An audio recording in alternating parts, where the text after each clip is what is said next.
Eto, panibagong budol na naman to ng mga ibang shops dyan na sinasabi nila oven bake yung kanilang paint. Ano ba yung oven bake?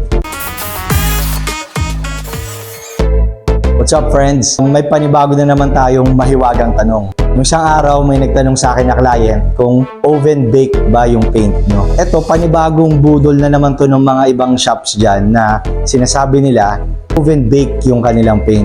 Ano ba yung oven bake? I-explain natin ngayon. Nandito tayo ngayon, ang tawag dito ay spray booth. Hindi siya oven kasi wala siyang heating capabilities. Ang importante lang dito sa spray booth, mayroon siyang ilaw, i-access supply ng air, at meron siyang ventilation. Tawag namin dito downdraft booth dahil nanggagaling sa taas yung hangin pababa.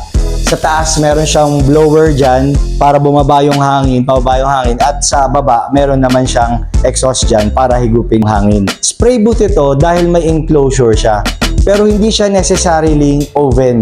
Kasi ang oven, ang mga tunay na spray booth, meron siyang pang-init, either diesel or infrared heater.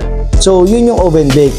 Pero ano ba talaga yung ginagawa ng oven, ng heater sa paint? Ang nagagawa lang nun, sa totoo lang, ay mapabilis yung pag-dry or forced drying na hindi mo na rin kailangan masyado ngayon dahil sa mga bagong paint ngayon, puro fast dry or quick dry na mga clear coats natin sa ngayon. So kung forced drying naman ang kailangan nyo, mas mabuti pang gumamit na lang ng kagaya nito, infrared heater para sa panel painting.